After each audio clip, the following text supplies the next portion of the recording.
जी राधे राधे। जी महाराज जी, मैंने किसी संत से सुना है कि दीक्षा लेना कोई जरूरी नहीं है, बस आप उनको मन से अगर मान लो तो वो आपके गुरु बन जाते हैं। हाँ। तो मतलब ऐसा होता है क्या? आप सभी चैनल को सब्सक्राइब कर लीजिएगा। जो भी यूट्यूब पर देख रहे हैं चैनल को सब्सक्राइब कर लीजिए और शेयर कीजिएगा। राधे राधे दोस्तों, स्वागत है आपका हमारे YouTube चैनल उषा भक्ति मार्ग में। बात करेंगे हम आज ऐसे व्यक्ति की जो कि पंडाल में आता है और कहता है गुरुजी, भगवान राम ने बाली को छुप के क्यों मारा, जबकि वो सामने से भी मार सकते थे। तो आइए दोस्तों देखते हैं इस विषय में गुरुजी उस व्यक्ति को क्या समझाते हैं। आज का वीडियो बहुत ही ज्ञानवर्धक होने वाला है, बीच में छोड़ के न जाइएगा, बने रहिए हमारे साथ इस वीडियो के अंत तक। मन से आपने मान तो लिया, लेकिन गुरु जी जो आपको देना चाहते थे, जो मंत्र, जो परंपरागत मंत्र मिला है, तो फिर वो आप उस मंत्र से वंचित रह जाएंगे। मान लो, मान लेने में बुराई नहीं है, लेकिन आप जो मंत्र है परंपरागत उससे वंचित रह जाएंगे। इसलिए गुरु जी एक मंत्र देते हैं जी। वो मंत्र ही मूल होता है जी अच्छा। जैसे आप किसी को पति मान लो जी, लेकिन आप शादी ना करो, तो पति नहीं है। तो फिर मान लेने से जब कोई पति नहीं हो सकता, तो माना है तो फिर उसे विधि विधान से एक विधान होता है कि आपका मंगलसूत्र पहनाया जाएगा, मांग भरी जाएगी, तब ना वो पति होगा। उसी तरह जब मंत्र कोई देगा, और मंत्र वो परंपरागत मंत्र जब मिलेगा आपके कानों में, और आप मंत्र पाते ही आपके हृदय में परिवर्तन होगा, जो संसार से मन हटकर भगवान में अधिक लगने लग जाएगा, वही गुरु मंत्र का प्रभाव है। जी गुरुजी, मैं पिछले साल आपसे गुरु दीक्षा ली थी और मैं एक स्टाफ नर्स हूँ, जिसकी वजह से कभी कभी छूट जाता है गुरु मंत्र, तो उससे कोई दोस्त तो नहीं होगा ना? छूट जाए तो फिर दूसरे दिन वो भी डबल करके कर लो कि कल वाला भी आज। जी। और एक प्रश्न और है गुरुजी, अभी इस बार दीपावली में दिया से मेरे पूजा घर में पूरा आग लग गया था और सिर्फ लड्डू गोपाल बचे और बाकी सारा चीज़ जल गया। तो गुरुजी, क्या ये शुभ है या शुभ है? नहीं, सुबह सुबह नहीं। इससे ये सीख मिली कि हमें सावधानी से आग का काम करना चाहिए, दीपक जिम्मेदारी से, ऐसे नहीं कहीं भी लुढ़का के चले जाओ। जी राधे राधे। मेरा एक छोटा सा प्रश्न है कि जैसे भगवान घर में भी मंदिर बनाते हैं और जब हम मंदिरों में जाते हैं तो उसमें कोई अंतर है क्या? कोई अंतर नहीं, कोई अंतर नहीं। आप घर को ही मंदिर मान लो, घर में ही मंदिर बना लो। भगवान सब जगह है, आप जहाँ से पुकारेंगे वहाँ प्रकट हो जाएंगे। हरि व्यापक सर्वत्र समाना, प्रेम ते प्रकट हो ही मैं जाना। जहाँ प्रेम से भक्त पुकारेगा वहीं से भगवान प्रकट होंगे। जी। गुरुजी, राम जी ने बाली को छुप के क्यों मारा गुरुजी? राम जी ने बाली को छिप करके क्यों मारा? हाँ, ऐसे सामने तो मार सकते हैं, पर छुप के क्यों मारा? राम जी ने छिप करके इसलिए मारा क्योंकि राम जी ने सुग्रीव को वचन दे दिया था कि सुन सुग्रीव, मारी हूँ बाल एक ही बाण, ब्रह्म रुद्र शरणागत गए न उबरी ही प्राण। राम जी ने सुग्रीव को वादा कर दिया था कि मैं बाली को एक ही बाण से मारूंगा। और राम जी की दूसरी प्रतिज्ञा है, यदि राम जी बाली के सामने जाकर मारते और कहीं बाली का हृदय परिवर्तन हो जाता और बाली कहता कि हे प्रभु मुझे माफ कर दो, मैं आपकी शरण में हूँ, तो भगवान कहते हैं कि जो मेरी शरण में आ जाता है मैं उसे नहीं मारता। सनमुख हो ही जीव वही जबहि, जन्म कोटि अघनाश ही तबहि, कोटि विप्र बधे लागहि जाहु, आए शरण तजियहि नहीं ताहु। भगवान कहते हैं कि जो मेरी शरण में आ जाता है वो कितना भी बड़ा पापी हो मैं क्षमा कर देता हूँ। सोचिए कि यदि राम जी सामने खड़े हो जाते बाली के, और बाली कहीं राम जी की शरण में आ जाता तो राम जी को क्षमा करना पड़ता, और यदि राम जी क्षमा करके बाली को गले से लगा लेते तो सुग्रीव को वादा कर चुके थे कि मैं बाली को मारूंगा, सुग्रीव से मित्रता कर चुके थे। यदि बाली को गले लगाते तो सुग्रीव क्या सोचता कि राम जी और बाली मिल गए, राम जी और बाली मिल गए, जबकि राम जी सुग्रीव से मित्रता कर चुके थे। हाँ या ना? मित्रता सुग्रीव से भगवान कर चुके थे। अब यदि मित्रता सुग्रीव से है और बाली को गले लगाएंगे, और बाली सुग्रीव का दुश्मन है, आपके दुश्मन को कोई गले लगाए तो आप ये सोचेंगे ना कि ये दोनों मिले हुए हैं। तो बाली और राम जी यदि मिल जाते तो वो क्या मान लेता सुग्रीव के मिल गए, राम जी ने मुझे धोखा दिया। राम जी पर धोखा देने का आरोप सुग्रीव लगा देता, तो राम जी पर कोई आरोप ना लगे। राम जी बोले कि जमाना कहेगा कि छिपके मारा है तो कहता रहे, लेकिन मैं अपने मित्र को धोखा नहीं दे सकता, मैंने मित्र को जो वचन दिया है वो पूरा करूंगा।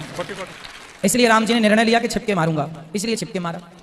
राधे राधे। और छिपके पेड़ के पीछे से नहीं मारा, पेड़ के नीचे से मारा। बाली नहीं देख पाया, वो बाली का मैटर। राम जी कुछ छिपे नहीं थे, पेड़ के पीछे नीचे खड़े थे, ओट मतलब नीचे। मेरी 5 बच्चियां ससुराल है, सब अच्छा में। इनका पति लोको पायलट है, एक डॉक्टर है, एक प्रोफेसर है, ठीक है, लेकिन लड़कियों का पैसा ले नहीं पाते हैं। तो लेने की क्या जरूरत है? जैसे कि कोई सब मदद करती हैं तो हमें दोस्त लगेगा ना ना, यदि आपको आवश्यकता और बेटी हेल्प करे तो कोई बुराई नहीं। कौन हेल्प करेगा? बेटी करेगी। तो यही सब लेहब करती है, मुझे लगता है कि मुझे दोस्त लगेगा। ना ना, कोई दोस्त नहीं। राधे राधे गुरुजी। गुरुजी, मैं खुशबू पंजाब से आई हूँ। गुरुजी, मेरा ना कुछ डाउट है। जैसे ना हमारे यहाँ मेरे बड़े ससुर एक्सपायर हो गए, तो मैंने ना अपने लड्डू गोपाल को मैं अपनी फ्रेंड को घर दी थी, तो कोई दोस्त तो नहीं है ना? लेकिन वो ना जैसे कि बहुत ज़्यादा कि ले जाओ तो मतलब उतनी अच्छे से सेवा नहीं की, तो कोई इतना करता नहीं ना, तो मैं उनको अपने घर में सुला सकती हूँ जैसे सुदक लग गया तो? किनको? लड्डू गोपाल जी को। और दूसरा क्वेश्चन ये है ना कि मैं भागवत पढ़ने लगी हूँ, आपका कथा सुन के बहुत ज़्यादा परिवर्तन आया। मैं उस बार आई थी तो बर्तन मैंने हटा दिए, घर मैंने अपनी भक्ति से भर दी है। तो मैं ये कह रही हूँ ना कि भागवत जैसे सूतक लगा हुआ है तो मैं भागवत पढ़ सकती हूँ क्या? नहीं, सूतक लगा है तो पढ़ सकते हैं, वो अलग विषय है, पर जितने दिन सूतक उतने दिन मन में जाप करो, भगवान नाम का स्मरण मन में हो। भागवत पढ़ने का टाइम क्या होता है गुरुजी? कभी भी जब समय मिल जाए तब पढ़ लो। ठीक है गुरुजी, राधे राधे। गुरुजी राधे राधे। जी। कहते हैं कि भगवान को कुछ रिश्ता देना चाहिए, तो मेरे मम्मी पापा खत्म हो गए तो मैंने उनको माँ बाप का दर्जा दिया राधा कृष्ण को। तो जब मैं संकट में जब दुखी होती हूँ, जब रातों रातों रोती हूँ अकेले में, उनको दुख होता होगा कि नहीं होता होगा? भगवान भक्तों के दुख से बहुत दुखी होते हैं। यदि हमसे कोई इतनी सी बात कह दे तो मेरा भक्ति में फिर मन नहीं लगता। नहीं, किसी ने बात कह दी तो मन नहीं लगता भक्ति में? नहीं लगता, फिर मेरा पूजा से मन हट जाता। तो फिर ये भक्ति है ही नहीं, फिर ये भक्ति है ही नहीं। वही तो, फिर मैं पूजा करने के लिए बैठूं तो वो सबकी बातें दिमाग में आती। देखो भगवान नहीं दिखते। ऐसा है कि जमाने की बातें यदि दिमाग में हैं तो अभी मतलब भगवान ठीक से हृदय में बैठे नहीं हैं, अभी भक्ति ठीक से स्टार्ट हुई नहीं। जब आम थोड़ा खट्टा है इसका मतलब अभी पका नहीं है, पक जाएगा तो उसका स्वाद बदल जाएगा, मीठा हो जाएगा। उसी तरह जब आप किसी की बातों का आप पर कोई प्रभाव ना पड़े, किसी के अपमान का सम्मान का कोई प्रभाव ना पड़े, मन केवल भगवान में ही लगा रहे, तब तो श्रेष्ठ भक्ति है। ये भक्ति है कि किसी व्यवहार का आप पर कोई प्रभाव ना पड़े, ना अपमान का ना सम्मान का। गुरुजी संत ऐसे ही होते हैं कि आप उन्हें गाली दो या आरती उतारो, उनके लिए एक बराबर है। जैसे अपना बच्चा तो अच्छा है, दूसरा का बच्चा सबको गलत क्यों दिखता गुरुजी? ऐसा सबका ठेका क्यों लेना है आपको? आपको सबकी बातें क्यों करनी है? आप सबकी बातें करके अपना नुकसान क्यों कर रहे हैं? आप अपनी बात कीजिए कि आप कैसे हैं। जमाने का स्वभाव, जमाने के व्यवहार का आप क्यों ठेका लेंगे? आपका स्वभाव ठीक कर लो, आपका व्यवहार ठीक कर लो, सब सही है। हम दूसरों को देख रहे हैं कि वो ऐसा क्यों कर रहे हैं, अरे उन्हें करने तो चूल्हे में जाएं, आप अच्छे करो ना, आप मत रखो भेदभाव, आप भाव से प्रेम से भगवत चिंतन करो। जमाने का ठेका किस किसने लिया और लेके होगा क्या? क्यों इस अज्ञान में जीते हैं आप लोग? हम तो किसी का ठेका नहीं लेते, हम तो अपने से मतलब रखते हैं, हम अच्छे हैं, हमारा मन अच्छा है। अब आपका मन 17 जगह भाग रहा है और आप जमाने का ठेका लिए बैठे हो कि वो ऐसा वो कैसा, हमें क्या करना? हमारा पड़ोसी अच्छा है बुरा है, हमें क्या करना? हम कैसे हैं? बुरा जो देखन मैं चला, बुरा न मिलिया कोई, जो दिल खोजा आप ना हमसे बुरा ना कोई। हम और अशुद्धि के समय में आपको भागवत को सुन सकता है क्या? शुद्धि के समय में अशुद्धि में भागवत सत्संग कर सकते, सुन सकते हैं भागवत जी। और महाराज जी मान लीजिए छिपकली या तितली को खा रही है, उसको बचाना चाहिए या छोड़ देना चाहिए? इसको छिपकली को? छिपकली अगर तितली को खा रही है, भोजन बना रही है, तो हमारा रक्षा करना चाहिए कि खाने देना चाहिए? नहीं, यदि आप रक्षा कर सकें तो कर लो, पर ऐसी रक्षा करें कि उस रक्षा में कहीं छिपकली ना मर जाए। नहीं, कहते हैं ना कि किसी भोजन नहीं छीनना चाहिए, इसलिए नहीं, भोजन नहीं छीनना चाहिए, बात सही है, पर किसी की जान, किसी के प्राणों को, भोजन छीनने का पाप 5% है जी, और प्राणों की रक्षा करने का पुण्य 95% है जी, जी। तो पुण्य ज्यादा है जी, जी। पाप कम है जी। तो वो पुण्य से वो पाप अपने आप खत्म हो जाएगा जी। तो किसी के कहते हैं ना, मारने वाले से बचाने वाला बड़ा होता है। तो महाराज जी मैं अकेले हर पूर्णवासी को सुन सकती हूँ ना कथा? हाँ, सुन सकते हैं। गुरु के चरणों में कोटि कोटि प्रणाम। खुश रहिए। गुरुजी, कलयुग अच्छा है या बुरा है? अच्छा भी है, बुरा भी है। अच्छा, जैसे हम रात को सोते समय कथा सुनते सुनते सोते हैं या ठाकुर जी का ध्यान करते हैं या हमेशा सुनते रहते हैं, कभी मतलब नहीं आते हैं, और जैसे कभी कोई थोड़ी सी सीरियल या कोई ऐसी चीज़ देख लिए न्यूज़ वगैरह तो वो सपने में अधिक आ जाते हैं।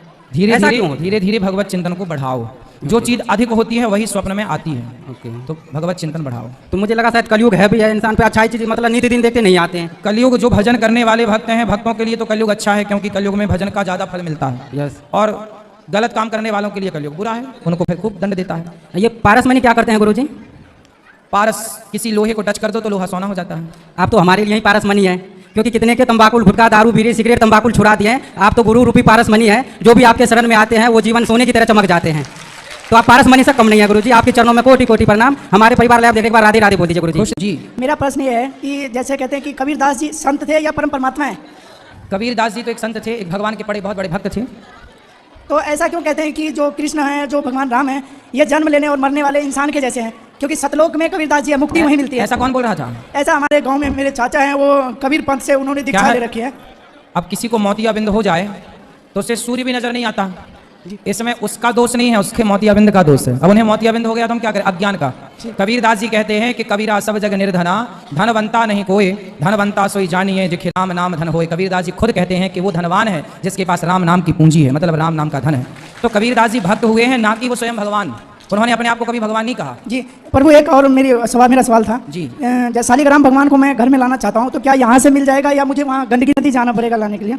शालिग्राम भगवान ओरिजिनल होने चाहिए, कहीं से भी आप ले लो, यहाँ लो वहाँ लो, कहीं भी लो, ओरिजिनल होने चाहिए बस। नहीं प्रभु, अगर गंडकी नदी तक चले जाके ले आऊँ तो कोई दोष तो नहीं? जरूरी नहीं है कि गंडकी नदी में जाके भी आप ओरिजिनल ही ले आओगे, वहाँ भी नकली मिलते हैं। असली नकली सब जगह है, बस पहचान होनी चाहिए कि असली क्या है, नकली क्या है। अब पीतल तो सब जगह मिलता है, आप सोने को पीतल समझ के ले आओ। भगवान तो देखो, भाव से पत्थर पूज लो तो मिल जाएंगे, भाव से इंसान में भगवत दृष्टि मान लो तो इंसान से प्रकट हो जाएंगे, माँ बाप में मान लो माँ बाप से प्रकट हो जाएंगे भगवान। लेकिन जो शुद्धि है, शालिग्राम भगवान कैसे होने चाहिए, अब वो आपको पहचान है? नहीं। शालिग्राम भगवान की पहचान है कि यदि आपने सोना उन पर घिसा, एक अंगूठी सोने की है, और आप शालिग्राम भगवान पर इसको घिसेंगे ना तो सोने की धारी उन पर बन जाएगी, क्योंकि शालिग्राम भगवान ऐसे होते हैं कि सोना यदि आप घिसने लग जाओ तो पूरा सोना अंदर चला जाएगा शालिग्राम, और ये गुण केवल शालिग्राम जी में होता है, अन्य कोई पत्थर में ये गुण नहीं होता। वो सोने को ग्रहण करते हैं, तो ये गुण है, ये पहचान है। ठीक है।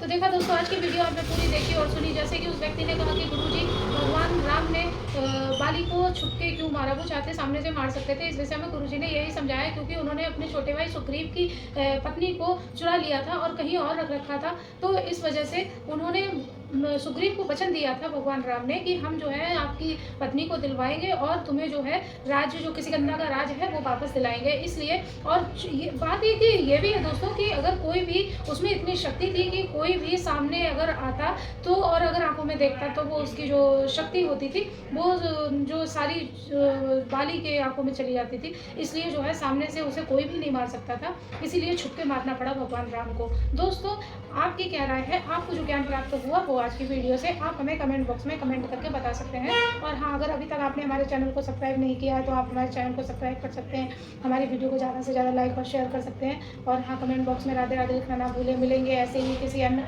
वीडियो के साथ, ज्ञानवर्धक वीडियो के साथ। तब तक के लिए राधे राधे।